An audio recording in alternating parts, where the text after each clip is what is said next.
सल्यान सेसनको पहिलो दिन।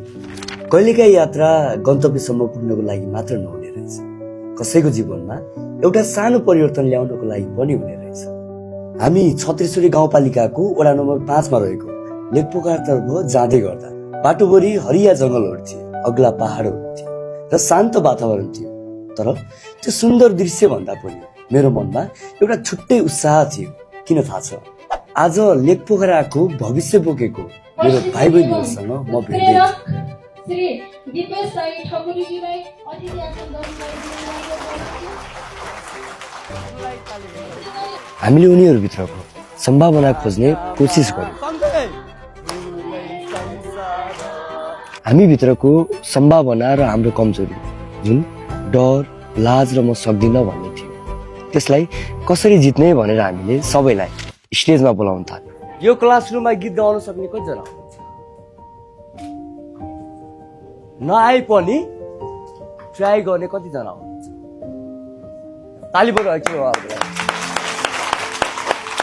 बिस्तारै बिस्तारै सबैजना भाइ बहिनीहरू खुल्दै गइरहेका थिए।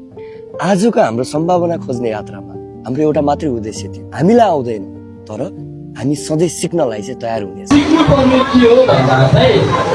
सबैले भन्दै थिए, दादा हामीलाई आउँदैन तर हामी सिक्नेछौँ। माहौल तातिँदै थियो।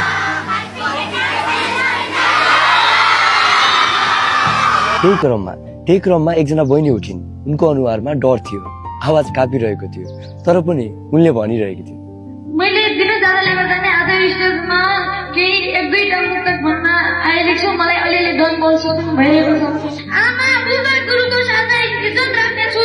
मेहनत र प्रयास दुवै गरेर जित्नु छ। आज्ञा मान्दै सिक्दै अघि सरेर जित्नु छ।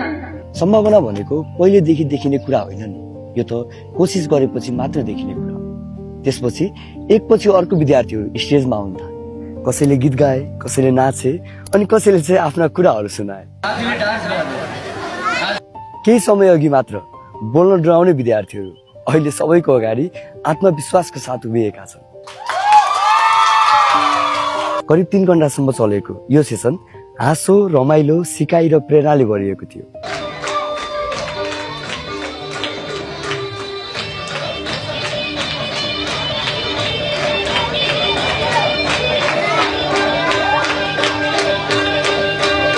जब मानिसले आफू भित्रको सम्भावना देख्न थाल्छ, त्यसपछि उसको जीवन बदलिन धेरै समय लाग्दैन।